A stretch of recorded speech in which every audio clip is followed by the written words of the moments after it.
Hi everyone. The next fairy tale which will be presented is The Fisherman and His Wife. The Fisherman and His Wife is a German tale collected by the Brothers Grimm and is tale number 19. This is a story with a good moral to be learned by greedy people. This fisherman is a humble and nice man who saves a magical fish. However, he is married to a greedy, pushy wife. He is a wimp when it comes to her demands. The magic fish kept granting her demands each time the fisherman had asked. Finally, one day, when the fish had enough, he told the fisherman to go back home because he was not granting his wife's final wish, because they knew it. The greedy wife ended up with what she started with. This tale teaches us not to get overly greedy and to value what we have, no matter how little it is, because it could always be worse.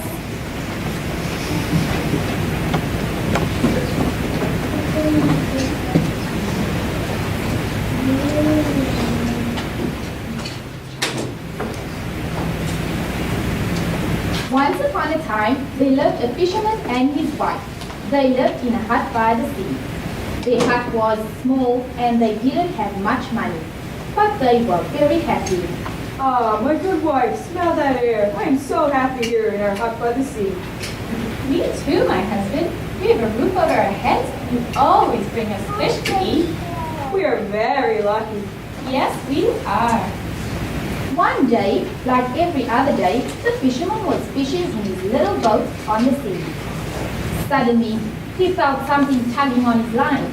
The tugging was so strong, he almost fell out of his boat. Wow, that must be some fish.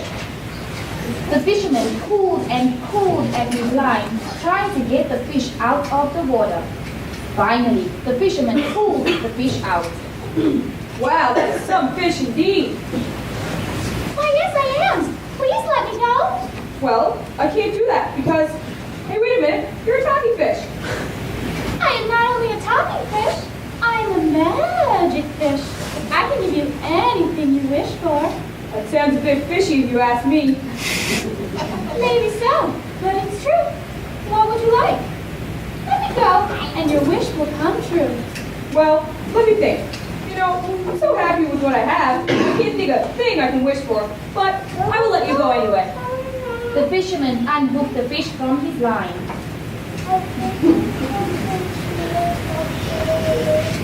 Thank you, kind sir. Bye-bye. And with that, the fish swam away, deep down under the water. The fisherman hurried home.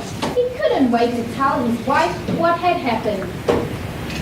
Wife, the most amazing thing has happened. What is it, dear?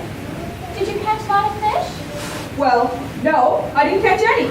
But I met a talking fish, a magic fish. How? He said I could have anything I wish for. How wonderful. So what did you ask this magic fish for? Nothing. I told him I was happy with what I had. True, we are happy, but there must be something you could wish for. What about a new house? I thought you were happy in our hut. I am, but a lovely cottage might make me happier. Will you please go ask the fish for a lovely cottage? If you wish. So the fisherman went back to the sea to ask the fish for a cottage. He stood in his boat and called out to the fish. You, magic fish, come out of the sea. My wife has a wish, so she has sent me. The fish popped his head out of the water. What is your wish, my friend? She would like a lovely cottage. So be it. Go home and you will find one.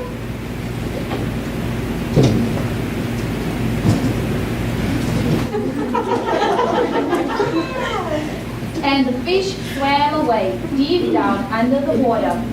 The fisherman ran home to see if his wish had come true.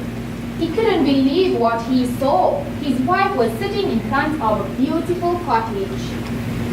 Welcome to our new home, my husband. Your fish has done a wonderful job. That he has. The fish is very kind. Oh, we'll be so happy in this cottage. Yes, but What? this cottage is indeed lovely, but it's just a little small. I would like to live in a magnificent castle. A castle? Whatever will we do with the castle? It would make me happier. Please, husband, go and ask your fish friend for a magnificent castle. If you wish. So the fisherman set off once again to find the fish. He rowed his boat to the middle of the sea and called for the fish. Yoo-hoo, magic fish, come out of the sea. My wife has a wish, so she has sent me. The fish popped his head out of the water. Another wish! Doesn't she like the cottage? Oh yes, the cottage is lovely. But now my wife wants a magnificent castle. A castle? So be it. Now home and you will find one. Oh, thank you, dear fish. You are most kind.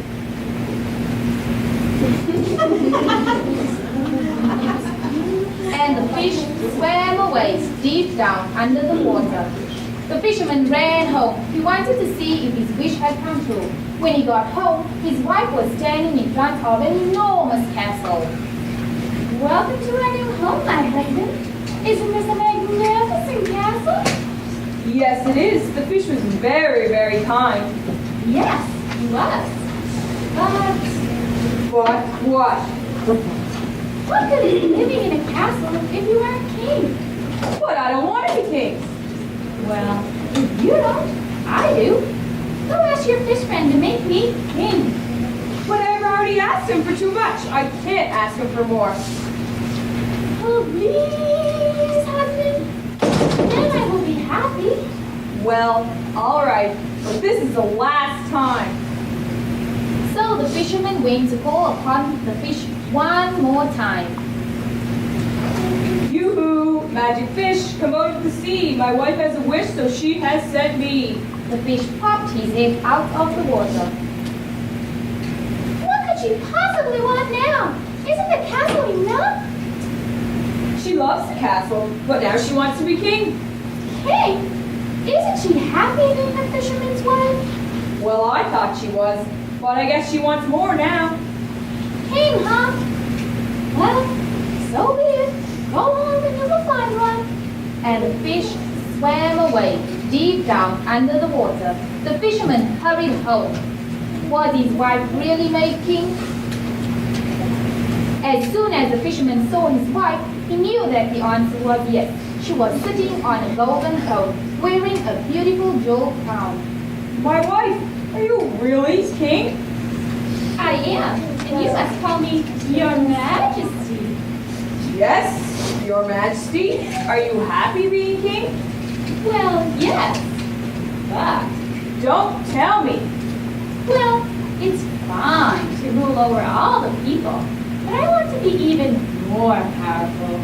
I want to rule over the sun and the moon. Wife, your majesty, you can't be serious. I am. Go and ask your fish for what I wish. I will not. You are not being fair. You will do as I say. I am your king.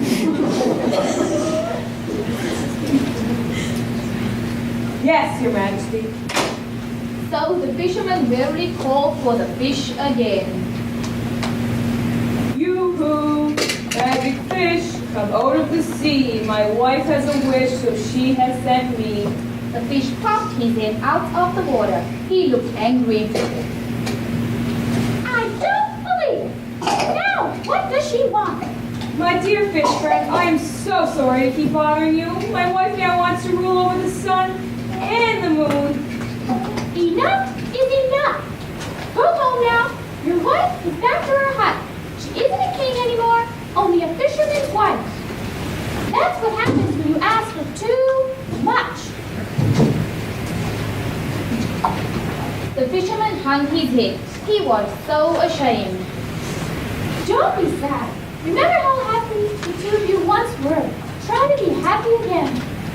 The fisherman returned home. Many years passed. The fisherman and his wife were still living in their hut. Husband, it has been many years since we met the magic fish. Since then, nothing has changed. We live in the same hut by the sea. You go fishing every day, and I keep our hut clean and prepare meals for us. And guess what? Oh no, what? I don't want anything else. Nor do I, my wife. We have everything we need. So, if you are ever down by the sea, look for a small hut. There you will find a very happy fisherman and his very happy wife. The end.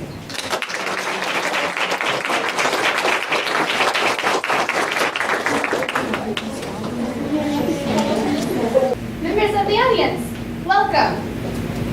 Today we present a play based on a classic. The classic that we're doing is, the classic that our play is based off of is Cinderella. Cinderella was created by two German storytellers, and it's Jacob and Wilhelm Grimm. And in the 19th century, China took the classic fairy tale and instead of using fairy godmother, they used a magical fish to grant Cinderella her wishes. So, how many of you have heard of Cinderella? Alright, so we'll definitely be able to, let's see if we can compare and contrast a few things today. And now, with no further ado, I present Spiderella.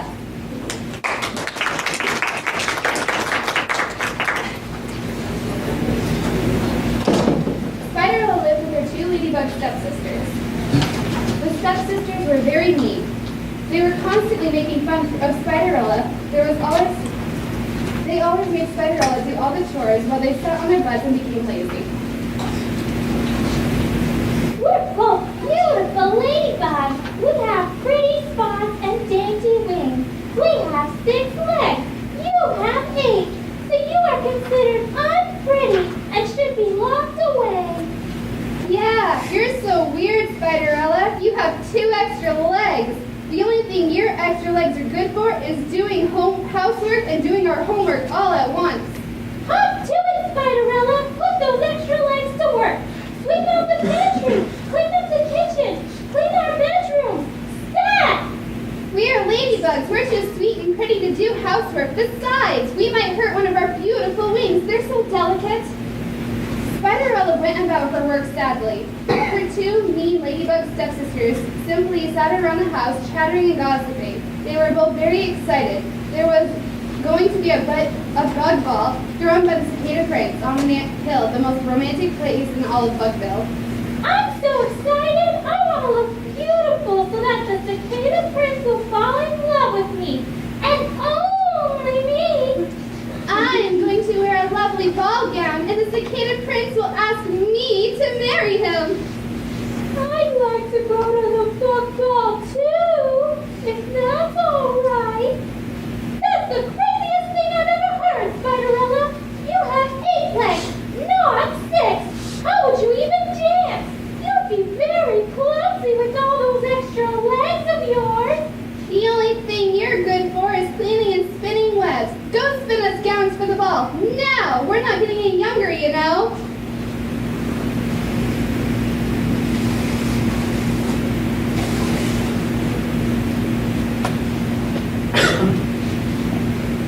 Oh, the day of the ball arrived. The Crow Ladybug stepsisters set up wearing the gowns that Spiderella had spun. Spiderella stayed home dressed in rag clothing and doing chores. Spiderella washed and dried dishes with her 8 legs. She was very sad. Oh, I wish I could go to the bug ball. It would be so much fun. I wish I too could enjoy an evening out. Spiderella was crying so hard that she didn't even notice that she had a visitor. It was a brown insect with wings and a tiny tiara. It was her fairy godmom. Why are you crying, Spiderella? What seems to be the problem? You can open to me, you know, and I will hear and I will listen. I wish I could go to the bug ball. And you shall, my dear. I am your fairy godmom, and I will grant your wish. Now, Spiderella, go fetch me an acorn from the woods.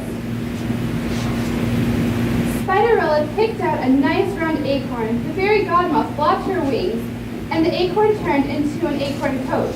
It was drawn by 4 enlarged ants.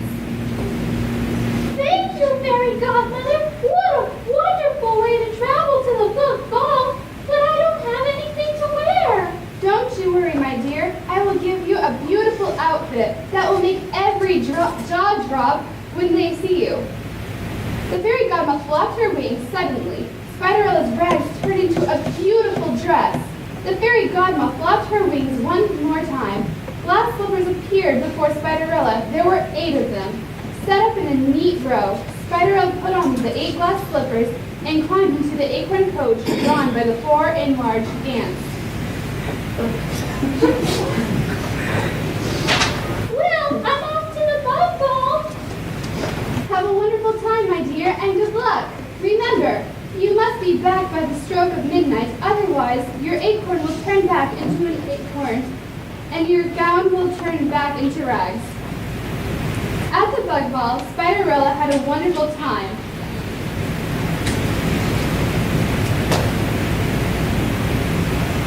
And now, I'd like to play a song for the most beautiful bug at the ball.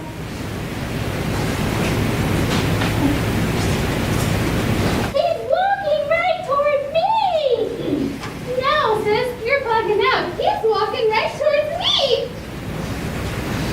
The cicada prince walked past the 2 ladybugs and stood directly in front of Spiderella. He began to rub his wings together, and it made a lovely buzzing sound. Spiderella couldn't believe it. The prince was playing a special song just for her. She was the bug of the ball. She felt so flattered she started to blush. You're a beautiful bug. Together we could be snug. We could live in a rug or inside an old jug. Anything as long as we were together. What a lovely song! Thank you. Would you care to dance the jitterbug with me? Spiderella and the prince danced the jitterbug.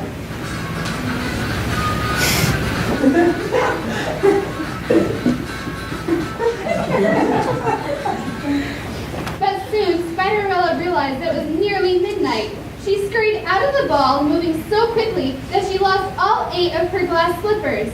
The next day, the cicada prince traveled around the forest trying to find the beautiful bug that had captured his heart. He brought the 8 tiny glass slippers with him. If he could find who they belonged to, he would have found his love bug, the one he wanted to spend eternity with. He knocked on the door of the home where Spiderella and the 2 ladybugs lived. Who is it? Who is it? It's the cicada prince! Well, open the door! Don't just let him stand out there! Good afternoon, ladybugs. Hello, Prince! Can I get you a lump of sugar to chew on? Hello, Prince. Can I get you a glass of bug juice? No, thank you, ladybug. But I do have a favor to ask. Can each of you try on these glass slippers? Is there anyone else home? No! The first ladybug stepsister tried on the glass slipper, but it was too small and didn't fit. The second ladybug found that the slippers fit just fine. There! I put on all 6 slippers! I'm your true love! Now give me a big, fat cicada kiss! Not so fast. There are 8 slippers, not 6. 8 slippers? Is anyone here with 8 legs? Spiderella picked out a net. Just then, the cicada prince noticed Spiderella. Spiderella looked rather familiar. He asked her to try on the glass slipper. They fit, and she had 8 legs. He found his love bug and was truly satisfied. It's you. You are the beautiful bug from the ball. I love you. Say you'll be my little spider wife. Of course I will, my prince! But I'd like to get rid of these glass slippers. They're really hard to walk around in. And so, Spiderella and the cicada prince lived happily ever after. The cicada prince would often rub his wings together and sing silly songs. And Spiderella always either went barefoot or wore sneakers for the rest of their happy days.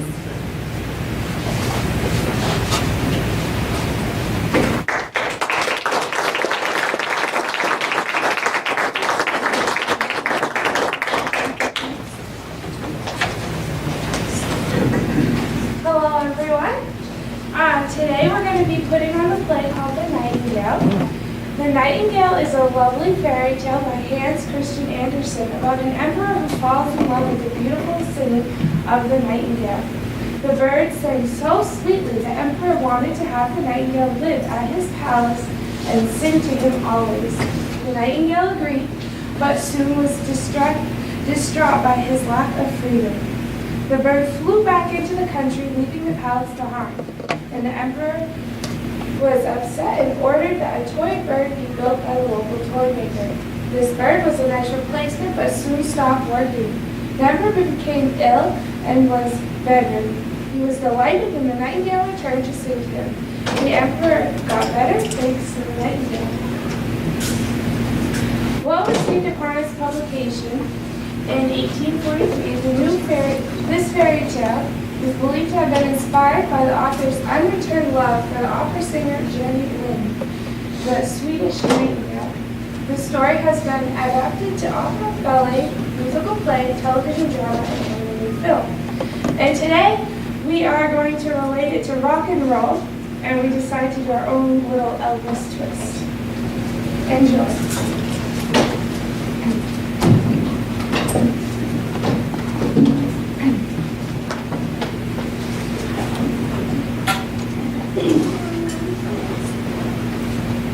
Gather around, children. I want to tell you a lovely story. I love stories. What is it about, Mother? It is about your great-grandfather, Nightingale. The one who lived in Graceland? And sang so sweetly? That is him. Oh, tell us! Well, long ago, in a far-off land called Tennessee, in a small village called Nashville, there was a nightingale. Our great-great-grandpa. That's right, he sang so beautifully, and all the animals would stand still to listen.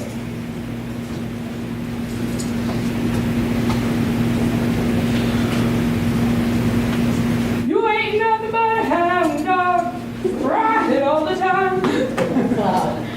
Who is that singing?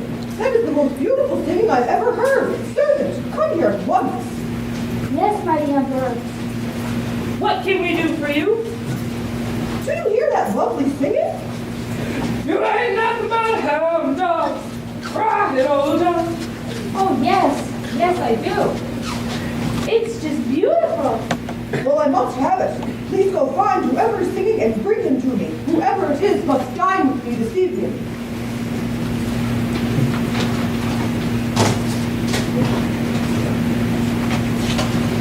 So the servants went off into the forest to try and find a singer. On the way, they heard a sound.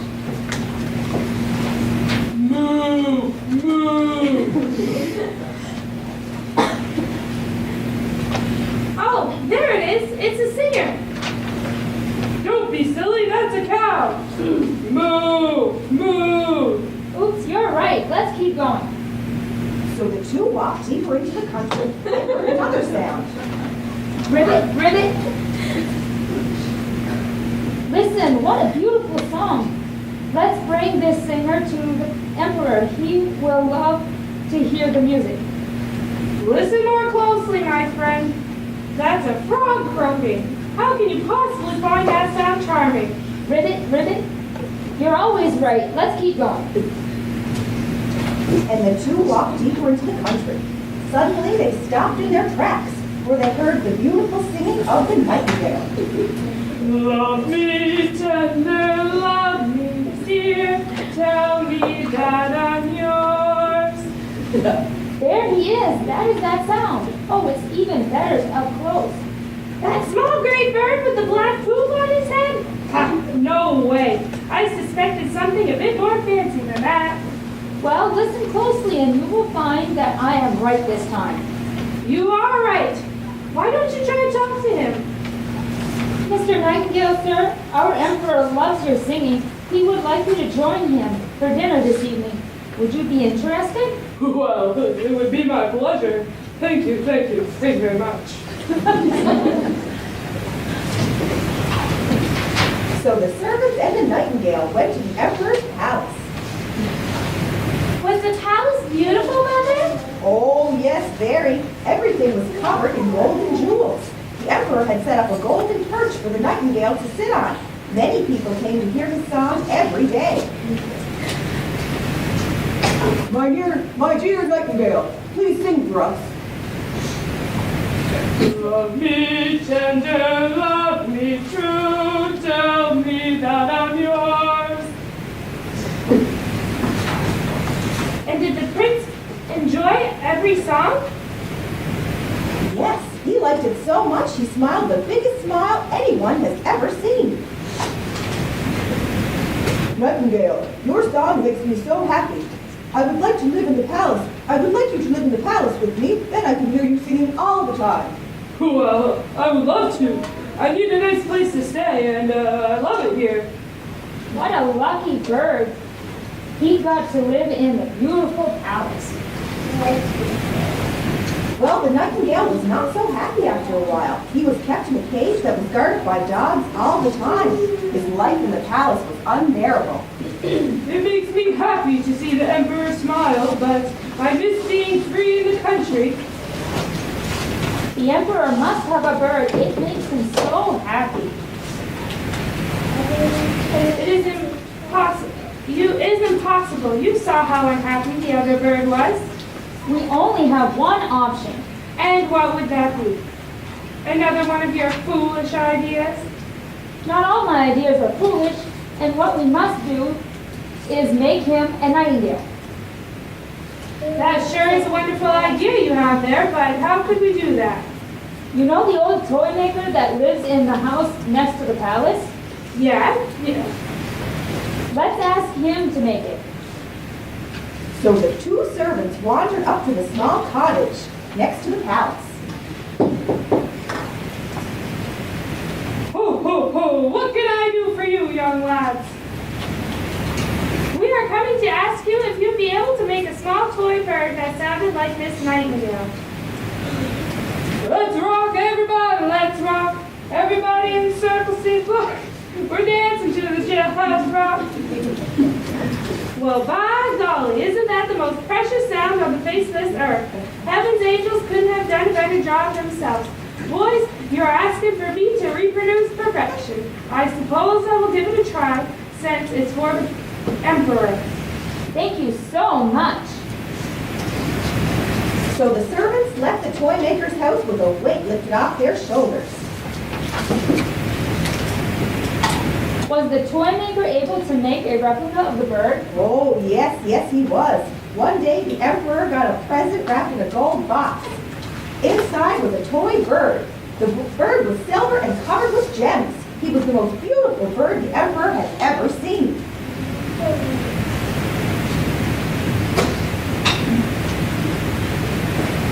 Listen, when I wind up the toy bird, he sings a beautiful song. You ain't nothing but a hound dog, crying all the time.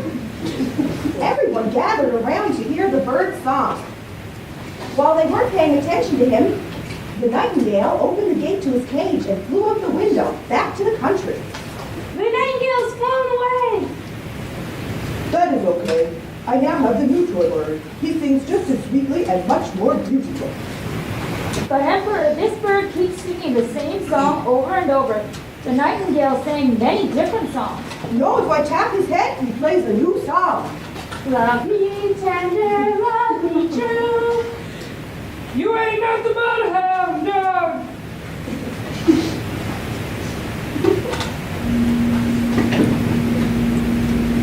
The servants and all the town's men were amazed by the toy bird the toy maker had created. However, after a year, the toy bird broke. He could not sing anymore. The palace became very quiet and the emperor became very sick. He laid in his bed all day long. Music would make me feel so much better. Hey, toy bird, sing for me. But the toy bird just sat and stared straight ahead. All of a sudden, the emperor heard singing outside his window. He pulled back the curtains, and there was the Nightingale. Boo-bop-a-doo-bop-a-bop-bamboo. You must stay with me always. Already I feel myself getting better. No, my home is in the country, but I will come to you often, Emperor. In the evening, I will sit by your window and sing for you. But you must promise me one thing. Yes, anything. Promise me this will be our secret, and I will only sing for you.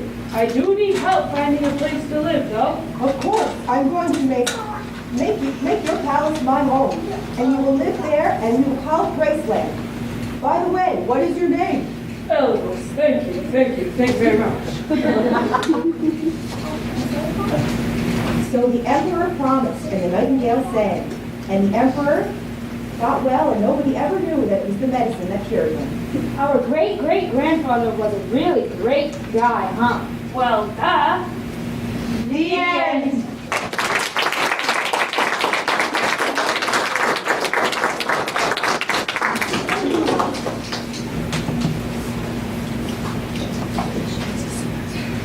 Okay, so we have the Bremerton Musicians, and the Bremerton Musicians was written by the Brothers Grimm, and the Brothers Grimm is made up of Jacob Grimm and Wyland Grimm.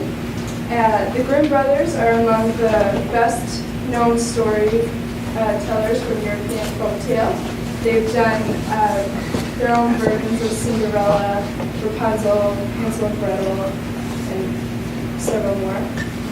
This version of the Bremerton Musician tells the story of 4 unwanted animals who succeed in escaping their unpleasant destiny through determination, effort, and teamwork. And Bremen is a city in Germany, and visitors to the city can see this famous statue of the animals as it's told in the story. And we hope you enjoy our version of the Bremerton Musician.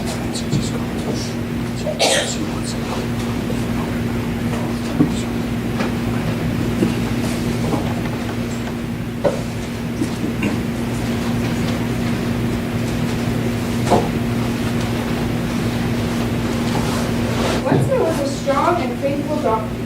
He worked hard for his owner for many years. Day after day, he carried heavy bags of grain to the mill. As the days went by, the donkey grew old. His body tired easily and could no longer work as hard as he had before. One day, he heard his owner talking about him. He said he was going to get rid of the donkey since he was of no use to the farmer anymore. The donkey was extremely worried and fearful of his destiny. Oh no, what will happen to me? I must run away. I'll go to Bremen. There, I can be a pop star. I'll be the next Justin Bieber, only better.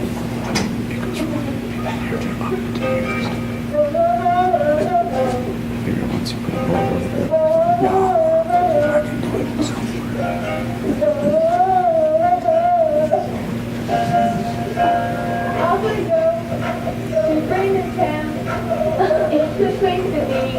I will play. When you sit there, people will love me. With a hee-haw here, and a hee-haw there. With a hee, there a hop, everywhere. A hee-haw, off I go. To Raventown, it's the place to be. Yeah! Aren't I amazing? They'll love me in Bremen. Hee-haw. So the donkey set off on his journey that night. He had not gone far when he noticed a dog lying pathetically on the ground. The dog looked like he was having a bad day. He looked sad and lonely. He needed a companion.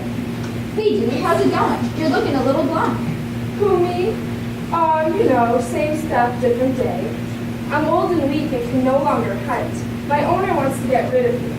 I didn't know what that meant, so I knew it couldn't be good, so I ran away. Now, I don't know what I'll do. You can come to Bremen with me. I'm going to be the next Justin Bieber. Will you come with me? You mean it? I'd love to. I can sing very pleasant tunes. I've been told many times I sound like Katy Perry. Won't you join me in song? Sure.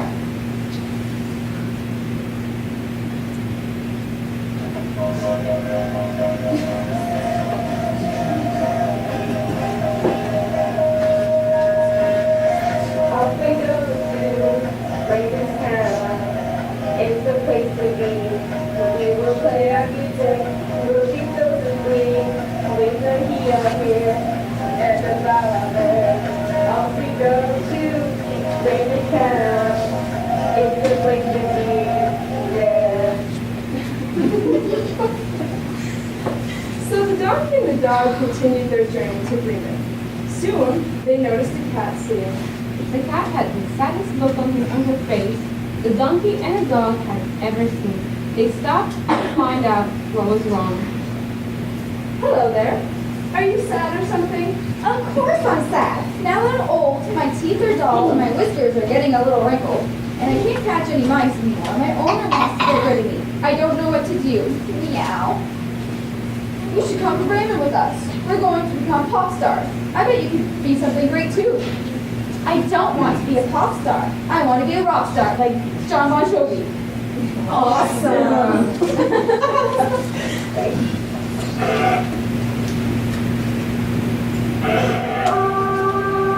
We go to Bremen town. We'll play our music there. Give it free. The three amazing musicians continued on their journey and came upon a farmyard. There, they heard a rooster crowing sadly. Cock-a-doodle-doo, cock-a-doodle-doo.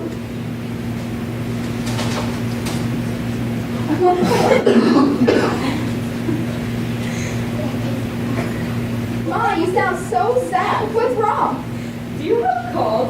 You don't sound like any other rooster I've seen before. I used to crow to wake up the farmer each morning, but he just bought a new contraption called the alarm clock. Now he doesn't need my crowing, so he wants to get rid of me because he thinks I'm annoying. Whatever that means. Now I cock-a-doodle-doo. Now what would I do?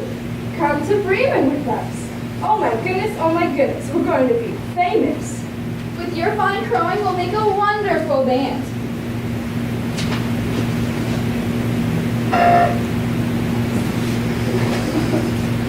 I cock-a-doodle think that is a wonderful idea. I'm not one to be part of a band. I am looking forward to be a solo career. Like Britney Spears, what are we waiting for? Let's go!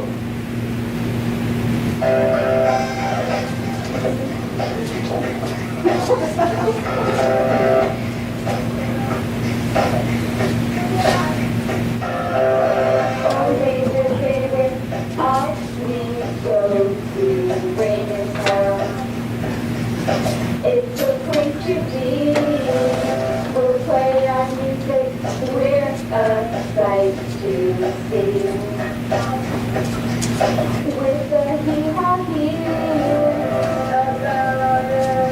and down here, hey yeah, our friends go everywhere, everywhere. I must confess, it's a place to be. Let's go to Bremen town. Oh yeah, yeah, yeah, yeah. The four excellent musicians walked until it got dark. Finally, they saw a sign that said Bremen Town. They danced with excitement, but they were also very tired from the journey. They wanted to rest. They saw a light coming from a little house at the road. They walked up to the window, but none of the animals were tall enough to see inside. So the dog stood on the donkey's back.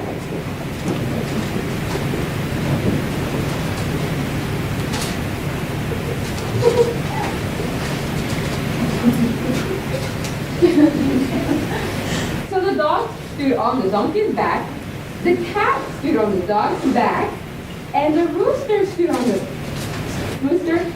the cat's back and peeked inside. What do you see, Rooster? I think there are robbers in there. They're sitting at a table full of delicious looking food. Food? I'm starving. What shall we do? We must get them out of that house. Meow! I have a plan. Listen closely. So the rooster whispered his plan to the others. All of a sudden, the four began singing. La la la! They made quite the noise, to say the least.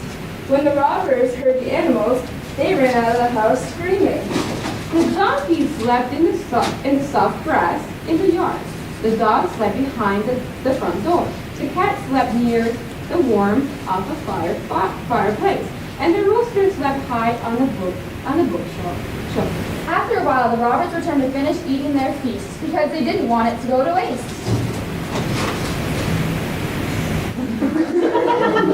That noise was just a wind. Besides, I can't wait to eat the rest of that roast beef, and I can taste those mashed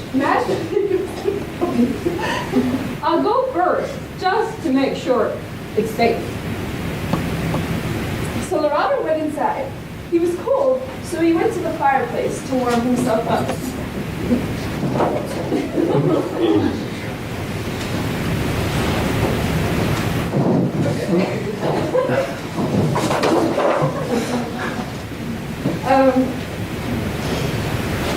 The robber ran to the front door.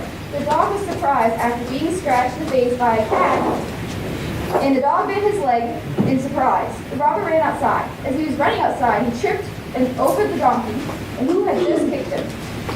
All this noise woke up the rooster. She started screeching, "Cock-a-doodle-doo!" The robber ran back to his friends. There are 4 horrible monsters in there. One scratched me with its long nails. Another bit me, and the 4th one screamed, "Coming to get you!" 4 monsters. Let's get out of here. And the robbers ran off, never to be heard from again. The 4 musicians stayed in Bremen. They sang every night and quickly became known as the famous Bremen Town musicians. The end.